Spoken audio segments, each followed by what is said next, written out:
आपकी काविशों और मेहनतों से मियां नवाज शरीफ को चौथी मरतबा वज़ीर-ए-आज़म मुंतखब करवाएंगे। तरक्की और खुशहाली का सफर दोबारा इंशाअल्लाह शुरू होगा। अगर सुप्रीम कोर्ट ने शाह महमूद कुरैशी साहब को बेल इस ग्राउंड पे दी है तो अब ये इलेक्शन कमीशन की जिम्मेदारी बनती है कि मेक श्योर करे उस पर अमल दरामद हो और वो जेल से बाहर आ जाए। अस्सलाम वालेकुम नाज़रीन, आप देख रहे हैं power politics with Adil Abbasi. आज बेनज़ीर भुट्टो शहीद का 16वां यौम शहादत है। इन 16 सालों में पाकिस्तान पीपल्स पार्टी पहले नंबर की पार्लिमानी जमात से तीसरे नंबर पर आ गई है और हुकूमत साजी के हवाले से सिंध तक महदूद है। अगरचे लाड़काना में मुनक्किदा सालाना तकरीब में आज भी ये नारा लगा कि जिंदा है बीबी जिंदा है, लेकिन ये सवाल अपनी जगह खड़ा है कि क्या बेनज़ीर भुट्टो की सियासत आज भी जिंदा है या पार्टी जो है वो मसलहत पसंदी अमलियत पसंदी का शिकार हो गई है। दूसरी तरफ इलेक्शन प्रोसेस आगे बढ़ रहा है, मगर इलेक्शन प्रोसेस की शफाफियत पर पीटीआई की जानिब से सवालात उठाए जा रहे हैं। दिलचस्प बात है कि आज बिलावल भुट्टो ने भी इस हवाले से एक पोजीशन ली है। हम इलेक्शन से डरने वाले नहीं हैं, हम उनमें से नहीं हैं जो इलेक्शन से भागते हैं, अपने मुखालिफ के नॉमिनेशन फॉर्म्स छीनते हैं। हम तो मुकाबला करना जानते हैं। अहम बात यह है कि पीटीआई को अपने बयानिए की तशहीर के लिए आज शाह महमूद कुरैशी की गिरफ्तारी के मनाजिर भी मिल गए हैं। इस हवाले से सदर मुमलिकत ने भी एक ट्वीट कर दिया है और शाह महमूद कुरैशी की गिरफ्तारी और कागजात नामजदगी छीनने के वाकयात की मजम्मत की है। क्या बयानिए की जंग में पीटीआई के मुखालफीन मात खा रहे हैं, क्योंकि पीटीआई को रिलीफ भी मिल जाता है और विक्टिम कार्ड भी अपनी जगह पर प्ले हो रहा है। याद रहे कि गुज़िश्ता चंद दिनों में इंतखाबी निशान और लेवल प्लेइंग फील्ड के हवाले से पीटीआई को आला अदलिया से रिलीफ मिला है। ताहम आज सुप्रीम कोर्ट ने तोशाखाना केस में बानी चेयरमैन की सज़ा मुअत्तल करने की दरख्वास्त पर फौरी रिलीफ नहीं दिया, जिसके बाद बानी चेयरमैन के इलेक्शन लड़ने का मामला फ़िलहाल खटाई में पड़ गया है। इसके साथ साथ मुश्ताक गनी और अलीम आदिल शेख के कागजात नामजदगी भी मुस्तरद हो गए हैं, जो आम ख्याल किया जाता है कि चैलेंज करने में का जब मराहिल आएंगे तो ये फिर शायद मंजूर हो जाए, लेकिन देखना है कि क्या बनता है। क्योंकि एक खबर ये भी चल रही है कि अब जो कागजात नामजदगी मंजूर होने वाला मामला है वहाँ पर जो है वो पीटीआई को चैलेंजेस का सामना रहेगा और बड़ा टफ कंपटीशन जो है वो अब उनको वहाँ पे भी मिलेगा, क्योंकि जो कुछ इस वक्त पॉलिटिक्स हो रही है, जो कुछ इस वक्त बातचीत चल रही है वो बहुत ही उसकी डिफरेंट डायमेंशन है। क्योंकि पीटीआई तमाम इंस्टीट्यूशंस को पहले क्रिटिसाइज़ करती है, प्रेशर में लेने की कोशिश करती है, फिर फैसला आता है, फिर फैसले के बाद अगर कोई चीज़ फेवर में आती है तो वो पोलाइट हो जाते हैं, नॉर्मल हो जाते हैं, नहीं होती तो वो और अपना हार्श स्टांस ले लेते हैं। तो इस सारी एक्सरसाइज का फ़ायदा पॉलिटिकली जो है वो किसको हो रहा है? बज़ाहिर वो पीटीआई को हो रहा है। क्या इसका नुकसान नून लीग को उठाना पड़ेगा? क्योंकि बिलावल भुट्टो अपनी पोजीशन वाजे कर चुके हैं। इसी पर हमने बात करने के लिए आज दावत दी। हमारे साथ मौजूद होंगे सीनियर सियासतदान मुस्तफ़ा नवाज़ खोखर साहब और सीनियर रहनुमा पाकिस्तान तहरीक-ए-इंसाफ के डॉक्टर हुमायूं मोमन साहब। मैं एक ब्रेक लूँगा, ब्रेक के बाद जब वापस आएंगे तो फिर कुछ बात करेंगे कि ये सूरत हाल किस तरफ जा रही है और क्या आने वाले दिनों में बड़ी डेवलपमेंट्स होनी है, इस पर बात करेंगे एक ब्रेक के बाद।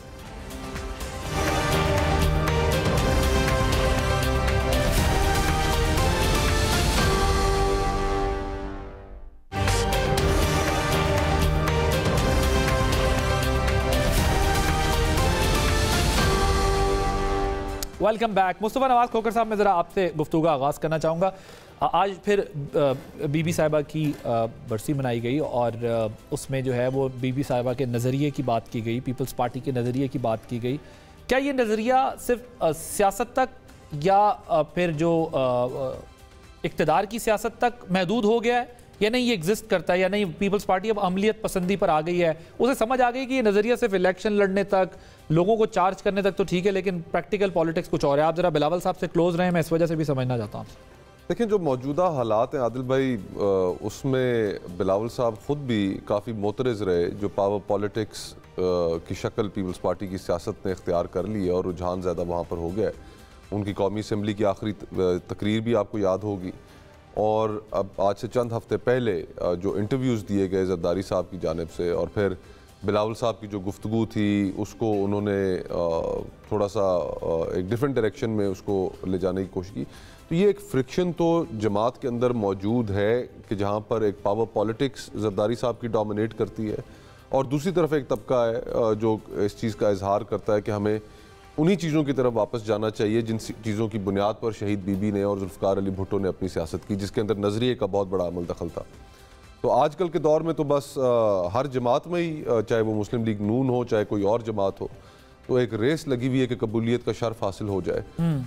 और ये पावर पॉलिटिक्स जो है इवेंचुअली भी शामिल है उसमें, काफ़ी हद तक शामिल है, क्योंकि तवक्कुआत थी पीपल्स पार्टी की कि बाप के जो लोग हैं वो कसीर तादाद में पीपल्स पार्टी में भेजे जाएंगे। वो तवक्कुआत शायद उस तरह तो नहीं पूरी हुई, लेकिन अब सरफराज भाई के जाने के बाद शायद वो लेवल प्लेइंग फील्ड का जो मुतालबा है वो भी कम हो गया है। फिर इसी तरह तवक्को थी कि जनूबी पंजाब में एक खतीर तादाद इलेक्टेबल्स की पीपल्स पार्टी की तरफ जाएगी, लेकिन वो भी नहीं गई। लेकिन बार तौर लग रहा है कि बलूचिस्तान में उन्हें अब कोई थोड़ा बहुत अकोमोडेट कर रहे हैं, जिसकी वजह से लेवल प्लेइंग फील्ड वाली जो गुफ्तगू है अब वो आपको आहिस्ता आहिस्ता पीछे जाती नजर आएगी। ठीक, लेकिन इवेंचुअली आदिल भाई, इन सारी चीज़ों से अलग थलग सियासत हमारी जहाँ पर पहुँच गई है, मेरे ख्याल से सियासत का जो चेहरा है वो काफ़ी मस्क हो चुका है, और उसको मस्क करने में हम सियासतदानों का अपना भी बहुत बड़ा किरदार है। ठीक, और हम इस पावर पॉलिटिक्स और इक़्तिदार की म्यूजिकल चेयर के पीछे हमने ना कोई असूल छोड़ा, ना कोई नजरिया छोड़ा। ये मैं किसी एक पार्टी की नहीं बात कर रहा, तकरीबन ओवरऑल सभी पार्टीज इसी तरह कलेक्टिव फेलियर है। अब जिस तरह चंद दिन पहले, वैसे अगर और सॉरी फॉर इंटरप्शन, और फेयर एनालिसिस किया जाए, क्योंकि आप पॉलिटिशियन हैं, आपकी फोकस यही होगा कि आप पॉलिटिकल पार्टीज या पॉलिटिकल स्ट्रक्चर या गवर्नेंस पे बात करें। पाकिस्तान के हर शोबे में हम जवाल का शिकार हो चुके हैं, और इसी वजह से हुए हैं कि हमारा कलेक्टिव फेलियर हुआ है कि कोई भी रिस्पॉन्सिबिलिटी लेने को तैयार नहीं है। Blame game. जी हाँ, एक तो ब्लेम गेम, और दूसरा ब्लेम गेम में हम सियासतदान हैं तो हमें अपने ऊपर सेल्फ क्रिटिसिज्म भी करना चाहिए। जब हम इस्टेब्लिशमेंट को, जुडिशरी को, इन सब को क्रिटिसाइज़ करते हैं तो उसमें यह मतलब नहीं है कि हम अपने आप को इम्प्रूव ना करें। अभी सियासी जमातों की हालतें आप देख लें, किस जमात के अंदर इंटरनल डेमोक्रेसी है, वहाँ पर तमाम जमातें जो हैं तकरीबन वन मैन शो हैं। अभी चंद दिन पहले जो मुस्लिम लीग नून ने अपने मखसूस नशिस्तों के और दीगर पार्टीज़ ने जो टिकट्स दिए हैं, उसके अंदर उन्होंने अपने जो स्टॉलवर्ड्स थे उनके रिश्तेदारों को प्रेफरेंस दी है। अखबारात की हेडलाइंस बनी कि वही पुराने चेहरे। तो एक पॉलिटिकल वर्कर या एक नए आदमी के लिए सियासत के दरवाजे गल हो गई है ना। हाँ, लेकिन यही एक फेलियर है ना आदिल भाई, की जिसकी वजह से बलूचिस्तान का हवाला आप खुद दे रहे हैं। उधर सरफराज भाई हमारे दोस्त हैं, आपके हम सब के दोस्त हैं, बट वो चले गए तो बहुत माइल्ड हो गई है, टोन बहुत डाउन हो गई है। अब पीपल्स पार्टी की वो टोन नहीं है। इनका भी ये कहते हैं, जरा सा इशारा मिलेगा, मामला ठीक होने लगेंगे। लेकिन ये सारे मेन इश्यूज को पीछे करके और गवर्नेंस वाले आप बिल्कुल ठीक कह रहे हैं। लेकिन इशू ये है कि इस वक्त पाकिस्तान को 3 बड़े बहरानों का सामना है, पॉलिटिकल, इकोनॉमिक और सिक्योरिटी। ये 3 बड़े बहरान हैं कि जिनको पाकिस्तान डेस्परेट है कि इनकी कोई सोल्यूशन निकले। डिप्लोमेटिक फ्रंट पर भी, हाँ, और पॉलिटिकल पार्टीज, क्योंकि चेंज इन्होंने ही लेके आना होता है। आप मुझे बताइए कि इनके अंदर कोई नया चेहरा मुझे बता दें। अगर जिस तरीके से जो माहौल बनाया जा रहा है, मुस्लिम लीग नून को दोबारा हुकूमत मिलती है तो टीम तो सारी वही होगी जो 16 महीने हुकूमत में रह के गए। कोई नया आदमी तो आपको नहीं नजर आएगा। वही मैं आपको नाम गिनवा सकता हूँ कि वही लोग होंगे। तो जब आप नए लोगों को अंदर आने नहीं देंगे, आप एनवायरनमेंट इतनी सफोकेटिंग रखेंगे, खुशामद का एक माहौल होगा, रिफॉर्म्स की गुफ्तगू नहीं होगी, तो आप मुल्क कैसे तब्दील करेंगे? ना फ्रेश एयर है, ना फ्रेश ब्लड है, ना पार्टीज के अंदर कोई चेंजेस हैं। वही चीजें घुमा फिरा के हो रही हैं। जरा क्विकली आपका इस पर रिस्पॉन्स, फिर क्योंकि मैंने जरा दूसरे इशू की तरफ जाना है। बिलावल साहब ने जो आज बात की है, उन्होंने कहा है कि हम कम से कम अपने मुखालफिन के जो कागजात छीनने के ऊपर उन्होंने बात की। उन्होंने कहा हम इसको नहीं मानते, हम अपने मुखालफिन के साथ ऐसा नहीं करते। आप इसको वेलकम करते हैं? ये अच्छा बयान आया उनका?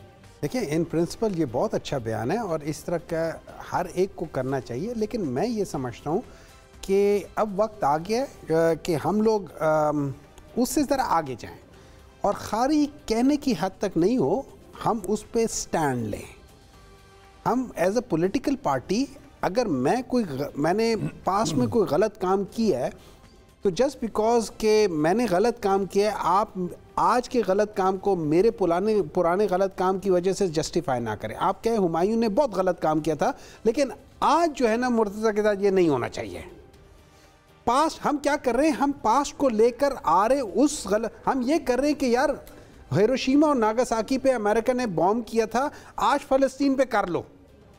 सो वी आर जस्टिफाइंग आज की गलत चीज को पुरानी गलत चीज के साथ। ये नहीं होना चाहिए। लेकिन सेकंड टियर में तो सबका यही ख्याल है जो आपका ख्याल है। हर पार्टी की सेकंड टियर की ये नहीं। देखिए, मैं अप्रिशिएट कर रहा हूँ इस बात को अप्रिशिएट करूँ कि ये हो, और मैं ये समझता हूँ जो बात हुई है ना, आजकल हम चले गए रियल पॉलिटिक्स जिसे कहते हैं। ठीक है, रियल पॉलिटिक्स होती है जो कि प्रैक्टिकल पॉलिटिक्स की होती है instead of moral and ideological politics.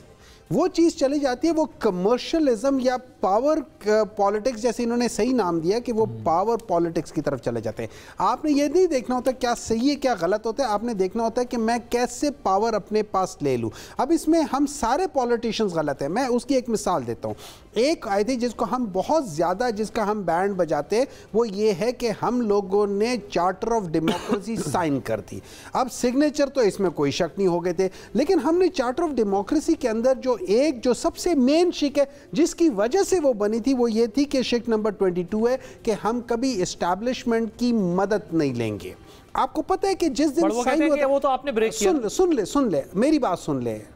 ये 2006 में साइन हुई थी ना, 2007 में साइन हुई थी ना, बेनजीर भुट्टो साहब ने की थी ना, बेनजीर भुट्टो साहब ने की थी ना। आपको पता है उसके 10 महीने बाद वो शिक खत्म, उस 10 महीने बाद पाकिस्तान मुस्लिम लीग ऑलरेडी एस्टैब्लिशमेंट से बात शुरू कर दी थी। आपको पता है इस दफा भी उस शिक को बिल्कुल खत्म कर दिया है। ये है कि हम लोग साइन कर देते हैं, जैसे हम लोगों ने बहुत सारे लॉज बनाए हैं, लेकिन हम उस लॉज के ऊपर इंप्लीमेंट नहीं करते। वो जो एनआरओ का एपिसोड था, वो सारी चीजें थी, तो ये आपसे भी पहले ये काम शुरू हो गया था, आप बाद में आए। नहीं, ये 2006 में सारा कुछ हुआ था, हमारा तो उससे कोई लेना देना नहीं है। तो कह रहा हम तो ये कहते वो एनआरओ था सारा। वैसे आपका वैलिड पॉइंट है। वैसे इससे पहले आप नहीं, मैं इसको एंडोर्स कर रहा हूं ऑन स्क्रीन। ये पहले हम आप पर ये बात जरूर कर रहे थे कि वो दोनों तो एक साथ थे, लेकिन बीच में आपने फिर 11 से एक तहरीक चलाना शुरू कर दी और उसमें आपको एस्टैब्लिशमेंट की सपोर्ट हासिल थी। बट आपका सर, मैं आपकी हिमायत में बात कर रहा हूं। आप लोग इतने देखें, आप बिल्कुल मेरी हिमायत में सार्कास्टिकली कर रहे हैं, लेकिन मैं आपको बताता हूं। देखिए, एक टांगा पार्टी थी जिसको सब लोग कहते थे कि इसमें इतने लोग हैं, उसने पीटीआई जिसको कहते हैं ना, उसने 31 अक्टूबर का जलसा, और मैं इसलिए बता रहा हूं कि I was there throughout this time ना, जब हमारा अक्टूबर का जलसा हो गया, उसके बाद सबको समझ आ गई कि यार ये तो it's a power to be reckoned with. ठीक है, तो उसके बाद अगर किसी ने आके हमें सपोर्ट किया है वो जरूर हो सकता है। लेकिन ये कहना कि पाकिस्तान तहरीक इंसाफ को बनाया उन्होंने, एब्सोल्युटली रबिश। नहीं बनाया तो पार्टियां खुद बन जाती नहीं, नो होल्ड ऑन, नहीं बनती। पाकिस्तान मुस्लिम लीग नून को बनाया ही उन्होंने है, वो खुद बनी भी नहीं है। आप सर फिर पंजाब की थोड़ी हिस्ट्री देखनी पड़ेगी ना। उनसे पहले बहुत बड़े बड़े चैंपियन मुमताज दौलताना साहब और बड़े बड़े पंजाब में और भी प्लेयर्स गए। नून की बात देखिए, आप अपने देखिए ना, आप हमने ये क्रिटिसिज्म जरूर करना है, बट ऑब्जेक्टिव क्रिटिसिज्म। जी, मैं जरा सिर्फ मुस्लिम लीग नून, ठीक है, मेरी उनसे एस्टैब्लिशमेंट ने आगाज में उनको सियासी मुखालफत है, लेकिन मुस्लिम लीग नून मेरे तो घर पे बनी थी, तो मुझे तो अंदाजा है इस चीज़ का कि क्या हालात थे उस वक्त। मियाँ नवाज शरीफ साहब की लड़ाई हो चुकी थी सदर इसाक से, और वो एक तकरीर कर चुके थे कि मैं डिक्टेशन नहीं लूँगा। तो उन्होंने तो उस वक्त की जो इस्टेब्लिशमेंट थी उसकी अपोजिशन में अपनी जमात बनाई, और हमें जो अब इस जो आपने चार्टर ऑफ डेमोक्रेसी का, किस सन की बात है? ये 1993 की बात है जी। वो तो उससे पहले बन चुकी थी, 1985 में बन चुकी। नहीं, वो मुस्लिम लीग और थी, मुस्लिम लीग नहीं, वो पार्टी नहीं बनी थी ना, वो पार्टी जो बनी है वो उसकी बात करें तो आईजीआई थी, 9 सितारों वाली जो जमात थी, वो इत्तेहाद बना था मुस्लिम, वो उनका 85 से, देखें वो आए सियासत में 85 से हैं, लेकिन उनकी जमात जो है वो सही मायनों जो 93 जिसका ये हवाला दे रहे हैं, वो टाइम था जब उनकी जमात बनी मुस्लिम लीग नून।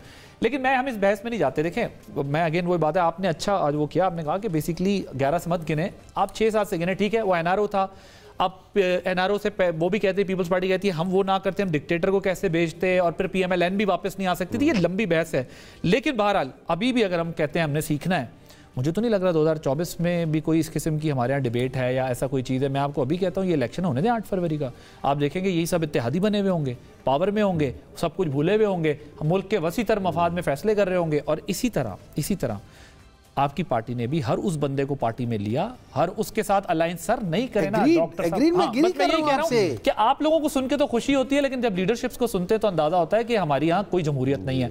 मेरी कल पीएमएलएन के लोगों से कल उस पर बड़ी बहस हो रही थी इस मामले पर कि देखें जो लिस्ट आई है उनके यहाँ, हमारे वो दोस्त ही हैं हसन अयूब इधर बैठे थे, उनसे काफ़ी इस बात पर बहस हो रही थी। उन्होंने कहा ये सब पार्टियों में होता है, प्रॉब्लम ये नहीं है। अगर 2024 में भी आपने फैमिली के या अपने जो क्लोज आइड्स हैं उन्हीं के लोगों को सारे टिकट्स देने, तो ये जो सड़कों पर मार खा रहे हैं उनका डेमोक्रेसी पे बिलीव क्या रह जाएगा? मैं पता मुझे किस चीज़ से अफसोस है, मुझे किस चीज़ की तकलीफ है। बहुत बड़े सियासतदान हैं फैसल साले हयात साहब, आपको पता है 5-6 दफ़ा ये पार्टियां बदल चुके हैं।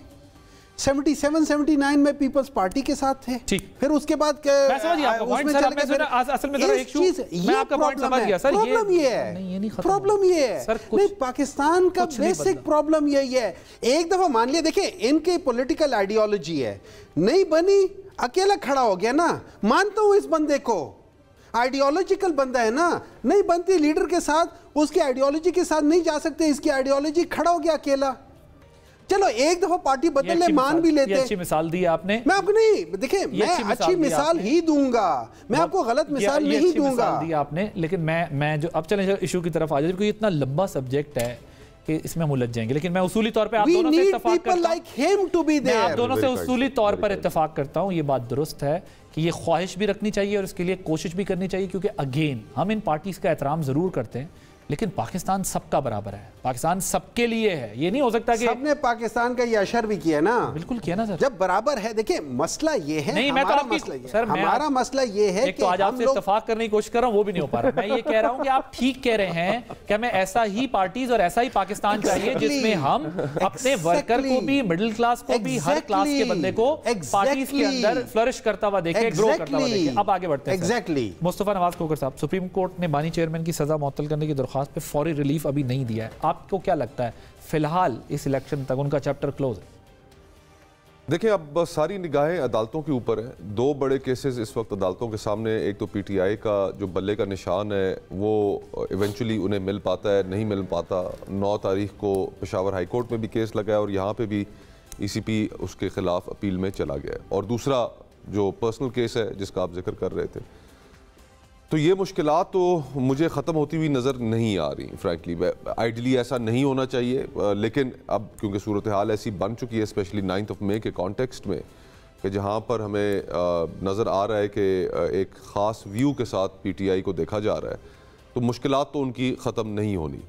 इसमें यह बात ज़रूर है कि जो प्रोसिक्यूशन है 9 मई की इंसिडेंट की, लोग जो उसके अंदर मुलविस थे ज़रूर होनी चाहिए, लेकिन उसकी बुनियाद पे बाकी जमात की परसिक्यूशन नहीं होनी चाहिए। तो अब इस माहौल में पीटीआई को जो इलेक्टोरल मुश्किलात हैं वो तो उनको काफ़ी ज़्यादा उनका खान साहब आपको इलेक्शन में दिख रहे हैं नहीं इस प्रोसेस के बाद में आपसे पूछ रहा हूं। मुझे मुश्किल नज़र आ रहा है। ठीक है, और आने वाले दिनों में आपको लगता है कि स्टेट पीटीआई के जो लोग 9 मई में इन्वॉल्व थे उनको और पार्टी को डिफरेंट सेपरेट करके देख सकेगी, कोई हीलिंग टच होगा या नहीं? आपको लगता है कि नहीं, स्टेट जो है वो इस मामले में काफ़ी अरसे तक स्ट्रॉन्ग स्टांस के साथ ही जाएगी? अगर पाकिस्तान की तारीख को मद्देनज़र रखें तो उसमें मेरा अपना जो जिस तरीके से मैं देखता हूँ या जिस तरीके से मैं समझाऊँ कि शहीद बीबी का दरवाज़ा उस वक्त तक नहीं खुला जब तक ज़िया साहब थे, और फिर मियां नवाज शरीफ साहब का भी दरवाज़ा उस वक्त तक नहीं खुल सका जब तक मुशर्रफ साहब थे। तो अभी दौरे हाजिर में मुश्किलात इनके लिए काफ़ी मुस्तकबिल में नजर आ रही है। सफ़र है, लंबा अभी सफ़र है। सर, ये अतर मिनुल्लाह साहब, चीफ जो जस्टिस अतर मिनुल्लाह साहब हैं, उन्होंने कहा है कि अगर मामला अपील में है तो हम कैसे मुअत्तल कर सकते हैं सज़ा जिसके लिए आप लोग गए उधर अदालत, और अपील इस्लामाबाद हाई कोर्ट के सामने, हमें पता है। आपको अभी भी कोई उम्मीद है कि चेयरमैन पीटीआई इस इलेक्शन में होंगे? देखिए इस तरह है, let's put like this, I agree with जो अभी कहा है कि बज़ाहिर मुश्किल है। नहीं लगते आपको? बज़ाहिर मुश्किल है। मेरा काम जो है ना वो कोशिश करना है, मैं आखिरी हद तक कोशिश करूँगा, मैं अपनी पूरी ताकत लगाऊंगा, अपने सारे जितने भी जो दरवाजे होते हैं वो खटखटाऊंगा। हाँ। और मैं उस सिस्टम को सामने लेकर आऊँगा। उस सिस्टम से मैं, अगर वो सिस्टम बाय डिफॉल्ट बायस है, मैं उससे वो बायसिज्म निकलवाऊंगा कि वो करे, दिखाए, सो दैट हमें पता चले कि कहाँ किस जगह पे है। देखिए इट्स, वो अपील नहीं सुन सकते, बिल्कुल ठीक ठाक है, मैं उस चीज़ पे, कानून की बात मैं उस पे मानता हूँ। लेकिन अगर मुझे कोई ये कहे कि भाई हमारे सारे जजेस छुट्टी पर हैं और हम अगले 1 हफ्ते तक हमारा बेंच नहीं बन सकता, तो मैं ये इसलिए नहीं मान सकता कि जब किसी जगह पे बड़ा एक्सीडेंट होता है और हम डॉक्टर्स छुट्टी पर होते हैं तो हमें छुट्टी से बुलाया जाता है कि ये डिज़ास्टर हो रहा है। इसी तरीके से electoral process, general elections Pakistan की या किसी भी मुल्क की सबसे बड़ी एक्टिविटी होती है and it is the core to, जैसे इन्होंने कहा है ना कि 3 मसले हैं, पॉलिटिकल है, इकोनॉमिक है और सिक्योरिटी है, उसमें political is the main domino, पहला डोमिनो है, वो गिर गया तो सारे डोमिनोज गिरने शुरू हो जाएंगे। अदालत को तो इन्फ्लुएंस तो नहीं कर सकते, मैं इन्फ्लुएंस नहीं कर सकते, लेकिन इन्फ्लुएंस तो नहीं कर सकते, छुट्टियां खत्म करके आ जाएं, हमारा केस सुन लें, की बात नहीं कर रहा, तो फिर कहा जाता है कि आप लोग लाड लें कि आपका केस सुन लें। देखिए मैं इन्फ्लुएंस नहीं कर रहा, मैं इन प्रिंसिपल बात कर रहा हूं कि इस टाइम पे हमारी, मुझे नहीं पता, ये वकील हैं बताएंगे, अदालती हिस्ट्री हमारी ये बताती है जब जजेस छुट्टियों पर जाते हैं, बहुत कभी रेयर कोई होता होगा। सर मेरी बात सुने, ये स्पेशल सर्कमस्टांसेस है, इसमें उनको चूंकि ये उनको पता है कि आपकी ख्वाहिश है, पॉलिटिकल पार्टी की ख्वाहिश है, वो छुट्टियों पे है, वो छुट्टियों पे होते हैं, जजेस उनको छुट्टियां माजी में भी छुट्टियों पे जाते रहे ना, पहली दफा छुट्टियों पे नहीं, 30th के बाद की छुट्टियां कर लेते ना, इस दौरान में ना करते, बिकॉज सबको पता है लोग अपील पे जाएंगे, उसमें जाएंगे, ये बड़ा इंपॉर्टेंट टाइम था, इसमें उसूलन नहीं जाना चाहिए। लेकिन but at the same time इस वक्त जो इलेक्शंस होने जा रहे हैं वो इलेक्शंस पूरे के पूरे फोर्स किए हैं सुप्रीम कोर्ट ने, वरना इलेक्शंस हमें डिले नजर आ रहे थे। और फिर स्पेशली जो ये जिसमें आप की जमात शायद ट्रैप हुई, जो पिटिशन दायर की गई लाहौर में रिटर्निंग ऑफिसर्स के खिलाफ, तो वहाँ पे भी एक इलेक्शंस के ऊपर सवालिया निशान खड़ा हो गया था। तो हमारा जो सुप्रीम कोर्ट की तरफ से कुछ चीज़ें ठीक भी हुई, और लेकिन उनकी जो अपनी क्रेडिबिलिटी का क्राइसिस है, जो अदलिया की क्रेडिबिलिटी का क्राइसिस है, वो तो एक दिहाइयों पे मुहित गलतियों के नतीजे में आज हम इस जगह पे खड़े हैं कि किसी फरीक को उसके ऊपर एतमाद नहीं होता। उनको दुरुस्त करने के लिए, अपनी क्रेडिबिलिटी रिस्टोर करने के लिए उन्हें काफ़ी वक्त दरकार होगा। देखना ये आप किसी की भी नहीं रही, किसी की भी नहीं रही, किसी पार्लियामेंट की नहीं रही, पॉलिटिकल पार्टीज की नहीं रही।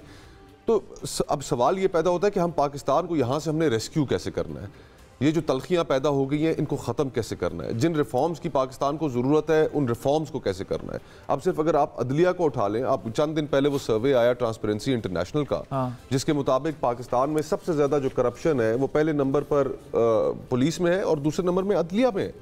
जो आपका क्रिमिनल लीगल सिस्टम है ये तो उसके ऊपर सबसे बड़ा वर्डिक्ट है कि यार के लोगों को एतबार ही नहीं है। तो कौन सी जमात है या कौन सी जमात ये गुफ्तगू कर रही है कि हमने अपने क्रिमिनल लीगल सिस्टम को और जुडिशल सिस्टम को हमने रिवैम्प करना है, रिफॉर्म करना है? कोई गुफ्तगू ही नहीं है। किसी जमात का मंशूर आया, मैनिफेस्टोज ही नहीं आया, मैनिफेस्टोज ही नहीं आया अभी तक।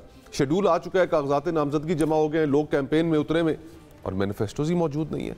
तो हम जिस तरीके से सियासत कर रहे हैं, हम सियासतदान भी, ये पता नहीं कौन सी सियासत है, मेरे ख्याल से तो एक आउटडेटेड सियासत है। और हैरान जी, जो लोग इलेक्शन कंटेस्ट कर रहे हैं मुख्तलिफ पार्टियों के, मेरी कुछ लोगों से बात हुई, मेजॉरिटी को अपने मैनिफेस्टो के बारे में पता ही नहीं था। ये तो दूर की बात है कि ये वाला आएगा तो इसमें नई चीज होगी या नहीं होगी, पता ही नहीं है। और आदिल भाई, इस इनकॉम्पिटेंस का, इस इनकॉम्पिटेंस की असल कीमत कौन पे कर रहा है? 25 करोड़ लोग पे कर रहे हैं। तो इसका मतलब आप मजलूमियत का नैरेटिव लेके जा रहे हैं, इलेक्शन में 17 का लेके जा रहे हैं, 2023 का लेके, 22 का लेके जा रहे हैं, आप 77 का लेके जा रहे हैं, आप 99 का, सब अपने अपने मजलूमियत कार्ड लेके जा रहे हैं। अवाम का मसला या रिफॉर्म किसी को भी नहीं पता, किसी कोई गुफ्तगू ही नहीं है। तो ये तो एक टेक्निक है, एक ट्रिक है। वैसे मैं जरा ये सवाल आपसे करना चाहता हूं, जो कुरैशी साहब की जिस तरह गिरफ्तारी हुई है, एक ज़ाहिर एक वाक़या है ये अपने तौर पर कि भी उनको गिरफ्तार कर लिया गया 9 मई वाक़यात के तसलसल में और सारा, लेकिन इस वक्त उस वाक़े को भी तशहीर के तौर पर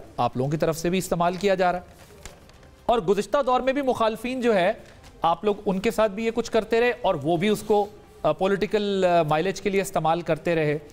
तो ये एक प्रॉब्लम है कि जेन्युइनली भी अगर किसी के ऊपर कोई केस हो या उनको अरेस्ट किया जाए, तो चूँकि एक हिस्ट्री है हमारी और स्कोर सेटल किए में एक दूसरे से, तो हर बड़ा वाक़या उसकी नज़र हो जाता है। मसलन मैं एक मिसाल देता हूँ आपको, अगर आप अभी ये कहना चाहें कि कुरैशी साहब जो हैं वो 2 दफ़ा के साबिक वज़ीर ख़ारिजा, उनके साथ बेहतर ट्रीटमेंट होना चाहिए था, तो आपको साबिक वज़राए आज़म के साथ ऐसे ट्रीटमेंट्स की मिसालें रख के दे दी जाती हैं कि जिसकी बुनियाद पर आप उसको जस्टिफाई नहीं कर पाते। मेरा सवाल सिर्फ आपसे ये है कि जिसकी बात ये कर रहे हैं कि अगर एक डायलॉग हो जाता, नेशनल डायलॉग हो जाता बड़ी जमातों के सरबराहान के बीच में कि यार हम सब ने गलतियाँ की, अब आगे बढ़ते हैं, तो शायद ये रुक सकता था, या अगर नहीं भी रुकता तो इसकी मजम्मत खुल के हो सकती थी हर तरफ से, जो कि अब नहीं हो रही। ना वो आज आपकी कर रहे हैं, ना कल आपने उनकी की। Your take on. देखिए, मैं आपको एक बात बताता हूँ, जो पाकिस्तान तहरीक इंसाफ के साथ इन जनरल हो रहा है और बाज़ लीडर्स जो पाकिस्तान तहरीक इंसाफ के इन पर्टिकुलर हो रहा है, जिसमें आपको अदालत रिहा करती है और 3 MPO के तहत कोई ना कोई आपको अंदर कर देता है, जिसमें जैसे रहीम यार खान में PTI के कैंडिडेट और उनके जो प्रपोजर और सेकेंडर थे उनको अंदर कर दिया, जैसे जरताज गुल को DG खान में उनके जो दोनों प्रपोजर और सेकेंडर थे औरतें थी उनको गायब कर दिया है। जिस तरीके से PP 259 में डॉक्टर वो फैसल जमील है उनके प्रपोजल, ठीक है ना, ये जो हो रहा है ना ये अनप्रेसिडेंटेड है। इक्का दुक्का शायद होता होगा, कुछ होता होगा, लेकिन अनप्रेसिडेंटेड है, इस तरीके से अनप्रेसिडेंटेड है। ठीक है। नंबर 2, हमारा मसला ये है कि हम लोग रियल पॉलिटिक्स कर रहे हैं, हम लोग अपने पावर के लिए कर रहे हैं, हम लोग इस मुल्क के लिए न कर रहे न सोच रहे न सोचेंगे, हमें अपनी जान वो है। मैं मिसाल देता हूँ, हमारे ऊपर इलेक्शन कमीशन ने कहा है कि जी आप लोगों ने पहले तो देखें 2.5 माह में से सवाल पूछना है 2.5 माह क्यों उन्होंने फैसला महफूज रखा है। सर वो आपका फॉरेन फंडिंग का भी काफी अरसे महफूज रहा, आपने आवाज उठाई थी सर, आपने टीवी पे आवाज उठाई, मुजम्मत की थी, आप लोगों ने कहा था कि ये करें फैसला, पूरी ऑपोजिशन कह रही थी बैठ के कि फॉरेन फंडिंग का कैसे फैसला होना चाहिए। ठीक है ना, मेरी बात सुने और आप लोग उसमें दलीलें देती थी आपकी पार्टी। जब आप मेरी जेब का तलाशी लेते हैं तो आप इनकी जेब की तलाशी लेना, आप उसकी जेब की भी तलाशी लेना, आप मुझे सिंगल आउट क्यों कर रहे हैं? आप इलेक्शन कमीशन सिंगल आउट का है, सबको का है, बाकियों के केसेस 4 साल के पड़े हुए हैं, उनको उठा भी नहीं रहे हैं, सबके पड़े हुए हैं, हम लोगों ने उसी वक्त सबको कर दिया था। ऑपोजिशन पार्टीज का यही रोना था कि फॉरेन फंडिंग जो कि बाद में प्रोहिबिटेड फंडिंग कहलाई, वो फंडिंग पर इलेक्शन कमीशन ने जो टाइम लिया आप लोग खामोश थे और वो रोते। नहीं सब मैं गलत कह रहा हूं, सब कर रहे थे। लेकिन देखिए मैं ये जो चीजें हो रही है ना, ये पाकिस्तान के लिए इन जनरल पाकिस्तान। अब आप दूसरी मिसाल देना, एक का तो मैंने आपको जवाब दे दिया, अब सेकंड मिसाल दें। किस चीज की? मैंने आपको बताया election commission foreign funding case के ऊपर आप लोग खामोश होते थे, ऑपोजिशन चीख रही होती थी, और उस वक्त इलेक्शन कमीशन पे ये क्रिटिसिज्म कर रहे हो। सर जी मेरी बात सुने, अब दूसरी मिसाल दें। आदिल भाई देखिए सिंपल सी बात, सॉरी सर, मैं भी यही कह रहा हूं, सिंपल बात ये है कि जो चीज मुझे सूट करती है ना आज के दिन में मैं उसको इस्तेमाल करूं। एग्जैक्टली जो आज आपको सूट कर रही है आज करेंगे, तो माजी हम सब इसमें शामिल हैं। लेकिन इस सियासी झपटी में, इस सियासी नफसा नफसी में अभी चंद दिन पहले एक डेटा आई आदिल भाई वर्ल्ड बैंक की, 9 करोड़ पाकिस्तानी इस वक्त सतह गुर्बत से नीचे ज़िंदगी गुजारने पे मजबूर है। 2 करोड़ 80 लाख पाकिस्तानी बच्चा कि वो कभी स्कूल गया ही नहीं, स्कूल की शक्ल तक उसने नहीं देखी। 25 लाख नौजवान आपका हर साल जॉब मार्केट में ऐड हो रहा है। तो उनके लिए पाकिस्तान कब ठीक होगा, पाकिस्तान कब काम करेगा, ये हम लोगों का काम है ना कि उसको ठीक करना। अच्छा इसकी एक वजह मैं बताता हूं, मैं एक वजह देखिए, अगर आप देखें ना, जिससे हम एविडेंस बेस्ड डिसीजंस लेते हैं, पाकिस्तान में करप्शन है मानता हूं है, बांग्लादेश में करप्शन है मानता हूं है, इंडिया में करप्शन है मानता हूं है, तो सवाल ये उठता है कि वो दोनों मुल्क करप्शन के बावजूद क्यों आगे जा रहे हैं और हम क्यों पीछे जा रहे हैं।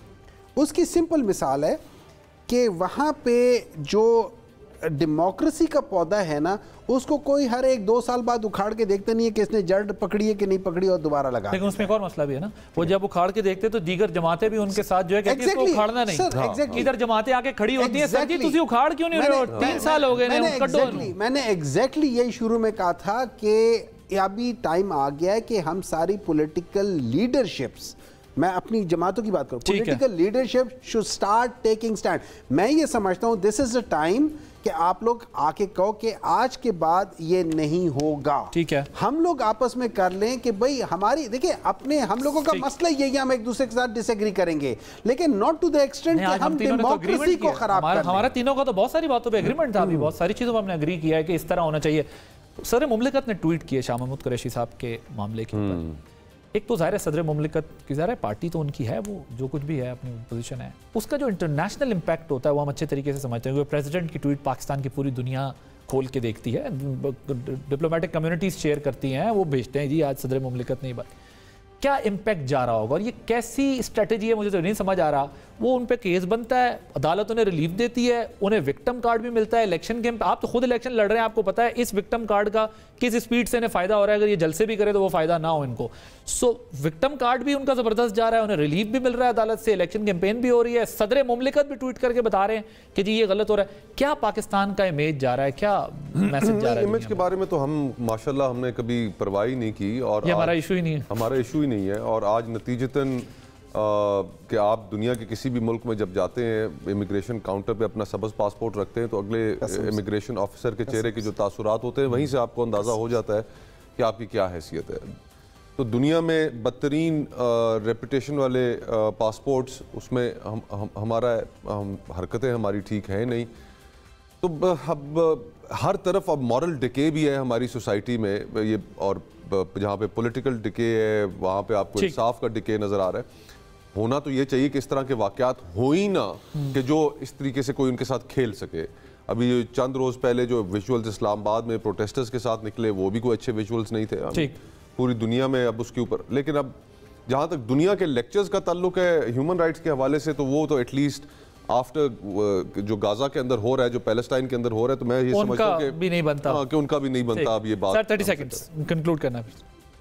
देखिए 30 सेकंड्स में मैं सिर्फ यही कह सकता हूँ कि अगर हमने एक दफ़ा, क्या हम ऐसा नहीं कर सकते, हम सारे पाकिस्तानी मिलके जो इक़्तिदार में लोग हैं जो कर सकते हैं, कि हम एक इलेक्शन ऐसा कर लें कि जिसमें हारने वाला जीतने वाला दोनों उसके ऊपर राज़ी हो कि हाँ ये ठीक है। क्या हमारी इतनी औकात नहीं है कि हम लोग ये कर सकें? बस इतना रह के 75 सालों में हम इतना नहीं कर सकते। Thank you so much doctor Humayun Mohammad साहब। आपको एक जुमला जल्दी क्विकली। नहीं, मैं ये कहना चाह रहा था कि आपके जो लीडर हैं, बाकी लीडर तो शायद फिर बैठने के लिए तैयार होंगे, लेकिन वो ये एक है इशू कि वो किसी के साथ नहीं, ये तो इलेक्शन कमीशन का काम है ना, ये मैं उनकी बात कर रहा हूं। इलेक्शन कमीशन की हालत ये, इलेक्शन कमीशन की हालत ये डॉक्टर साहब कि 2021 में इलेक्शन कमीशन आपकी आंख का तारा है, 2022 में जो है वो किसी और की आंख का तारा है, और 2023 में किसी और।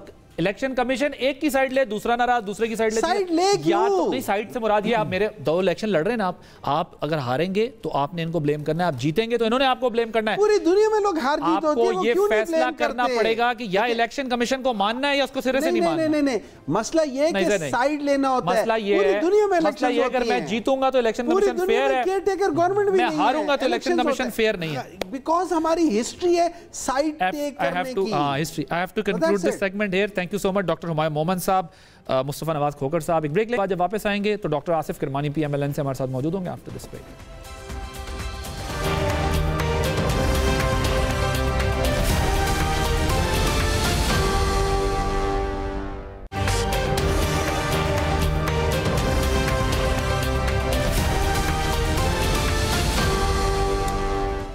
Welcome back. नून लीग की क़यादत अभी तक टिकटों की तकसीम के मसाइल पर है। बड़े अवामी इज्तिमात नज़र नहीं आ रहे, मंशूर भी पेश नहीं किया जा सका।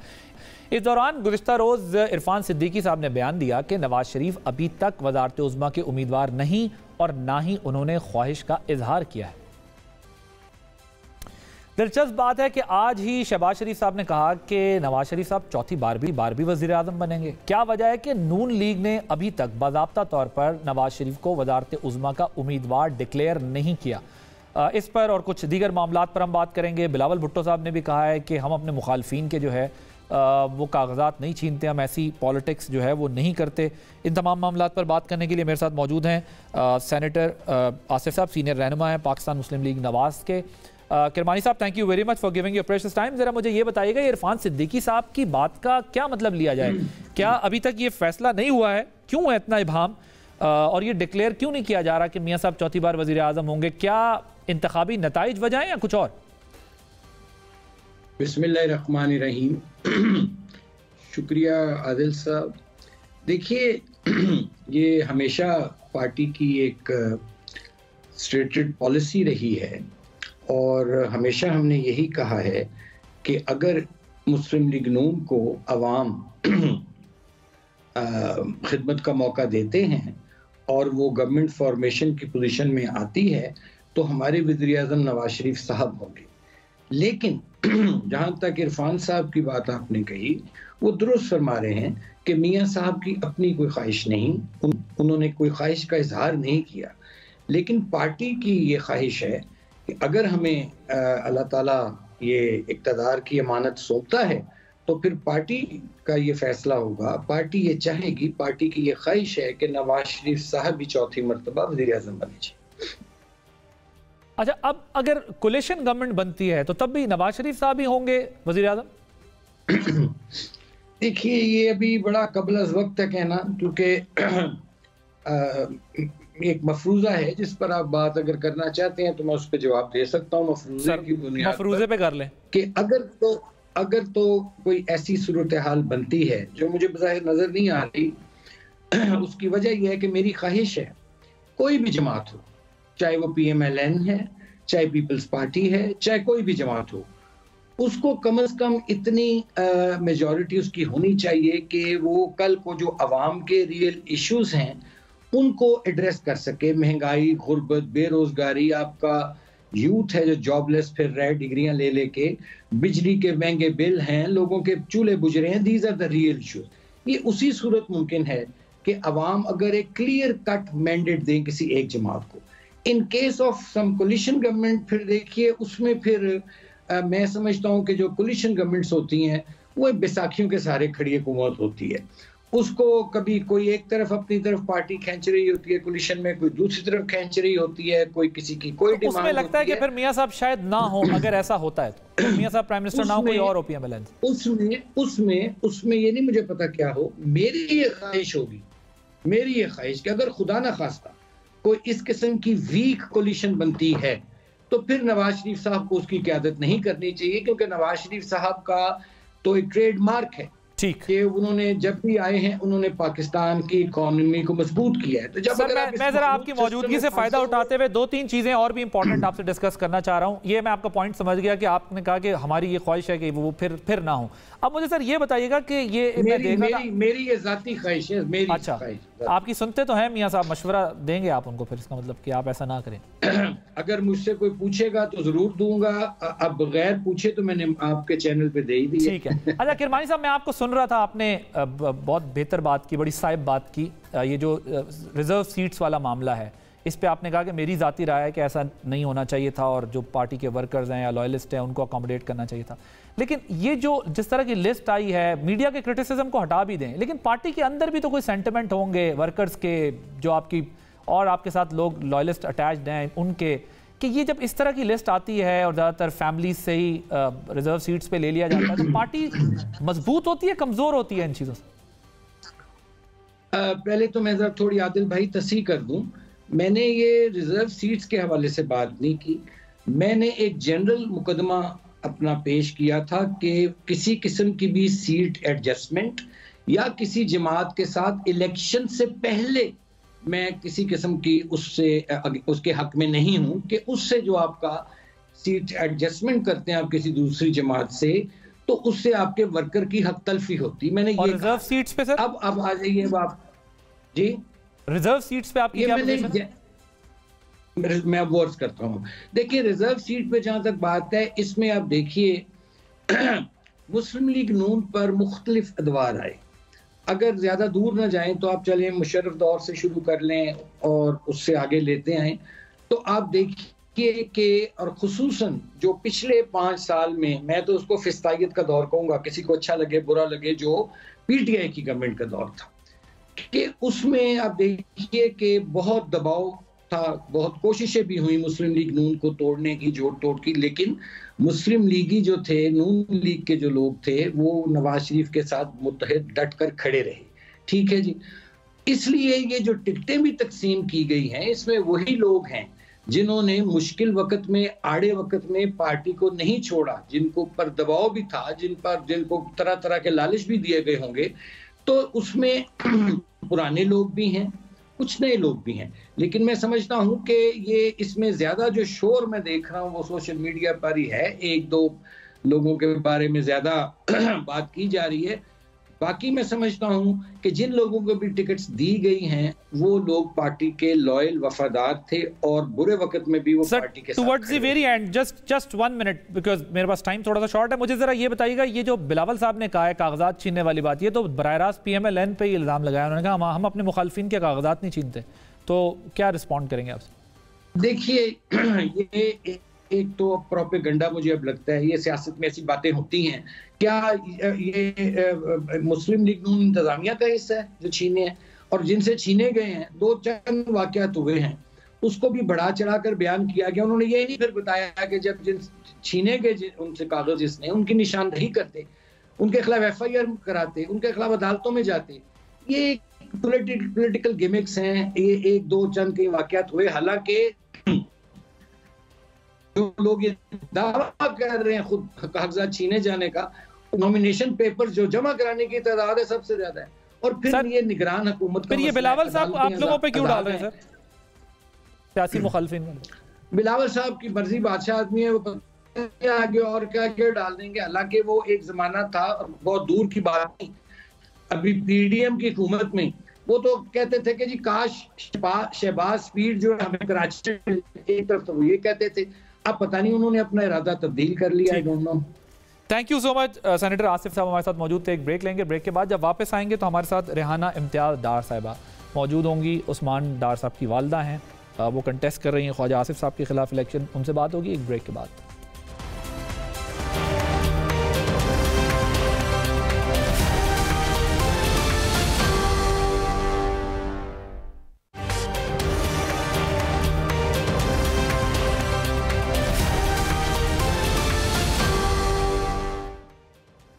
Welcome back. इस वक्त हमारे साथ मौजूद हैं रेहाना इम्तियाज़ डार साहिबा, जो कि वालदा हैं उस्मान डार की, और सियालकोट से ख्वाजा आसिफ के मुकाबले में इलेक्शन लड़ रही हैं। गुज़िश्ता दिनों इनके साथ एक नाखुशगवार वाक़या पेश आया, जिसका इल्ज़ाम उन्होंने ख्वाजा आसिफ पर लगाया, और ख्वाजा आसिफ ने जवाब में शफाफ तहकीकात की ऑफ़र की है। और अब उस्मान डार और रेहाना इम्तियाज़ डार साहिबा को हतक इज़्ज़त का नोटिस भी भेज दिया है। इसी मामले पर अब ज़रा हम बात करेंगे। रेहाना इम्तियाज़ डार साहिबा हमारे साथ मौजूद हैं। Thank you very much. Rehana, मैं पहले तो जो है आपके साथ एक वाक़या जिस तरह का पेश आया वो सब देखा, वो इंतहाई अफसोसनाक था, और उसकी जितनी भी मजम्मत की जाए वो कम है। लेकिन चूंकि अब आप ज़रा दूसरे उस फेज़ में हैं, अब आपने इलेक्शन लड़ने का फ़ैसला किया है, तो ज़रा मैं उस हवाले से आपसे जानना चाहता हूँ कि एक तरफ ख्वाजा आसिफ साहब ने शफाफ तहकीकात का मुतालबा किया, लेकिन साथ में अब आपको जो है वो हतक इज़्ज़त का नोटिस भी भेज दिया है। क्या आप लोगों को ऐसा कोई नोटिस मिला है, और अब आप लोग इसका क्या जवाब देंगे? बेटा, नोटिस तो मुझे कोई नहीं मिला। ख्वाजा आसिफ कौन सी तहकीकात करना चाहना है? मैं आपसे सवाल करती हूँ बेटा, मैं एक बेवा औरत, मेरी एज देखे, मुझे बेडरूम में कैमरे लगाने की जरूरत है थी? शरीफ लोग अपने घरों में बेडरूम में कैमरे नहीं लगाते, ख्वाजा आसिफ के बेडरूम में कैमरे होंगे। ये मैं अदालत में कहूंगी कि आप मुझे देखें कि मैं अपने बेडरूम में बेवा औरत कैमरे लगा के बैठी हुई हूँ। मुझे किस चीज का खतरा था? मैं कैमरे लगाती, मैं तो एक दर्स देने वाली, लोगों को दर्स देती, कुरान शरीफ पढ़ती, मेरा तो दीन से तल्लक है। मैं क्यों कैमरे लगाऊं? मुझे किस चीज का डर है? मैं कोई सियासत में थी? कितना गलत सवाल किया मेरे भाई ख्वाजा आसिफ ने, शर्म आनी चाहिए उसे। अच्छा, आप जब तहकीकात की बात करती हैं तो तहकीकात आप किस सतह की तहकीकात, कैसे तहकीकात आप चाहती हैं कि हो और ये पता चले? और जो उनकी तरफ का ये मौक़िफ़ है कि वो ये कहते हैं कि मैं तो हुकूमत में नहीं हूँ, ना मैंने ये किसी को कहा और ना ये करवाया, आपको किस बुनियाद पे लगता है कि ये उन्हीं के ऑर्डर्स पर ये सारा काम हुआ है? मैं पहले पूछती हूँ कि 9 मई को भाई मेरे ख्वाजा आसिफ की हुकूमत थी, शहरी हैसियत से भी मैं उसकी बहन थी और अजीज दारी भी थी। क्या आज आसिफ ने मेरे लिए क्या किया? पुलिस को मुअत्तल किया, डीसी और डीपीओ को फारिग किया। ये वही हसन है बेटा जिसने मरियम नवाज ने क्या हसन वेल डन, शाबाश, मेरे बच्चों को जेल में डालकर किस चीज की शाबाश दी थी? क्या किरदार अदा किया अजीजदारी का? और शहर सियालकोट की एक औरत को हाथ डाला गया, चलो छोड़ो रिश्तेदारी को, क्या किरदार अदा किया? पहले तो आप उससे पूछे कि 35 साल से आप सियासत कर रहे हैं तो क्या किया शहर सियालकोट के लिए? उसी हैसियत से ये काम करते और मेरे पास आते, किरदार अदा करते, मैं उसकी बड़ी इज्जत करती। आज मैं इस मुकाम पर ना होती। तो आपसे कोई राब्ता भी नहीं किया? मैं कह रही हूँ बेटे, राब्ता क्या, कोई मेरे घर आया नहीं। मैंने अपील भी की, घर सील हो गया, मुझे घर से बाहर निकाल दिया। 3 बजे रात के मैं बाहर अपनी बहुओं के साथ, छोटे छोटे बच्चों के साथ सड़क पर रात गुजारी। कहाँ जाती? बच्चे तो घर पे नहीं थे हैं, और जो ड्राइवर थे अपने घरों में थे, तो सड़क पर मैंने रात गुजारी। ख्वाजा से पूछिए, आप एनएम में हैं, आपने क्या किया है? अगर मैं अजीजदारी भी ना होती, अगर एक वैसी औरत होती तो इनका काम नहीं था कि इंक्वायरी कराना।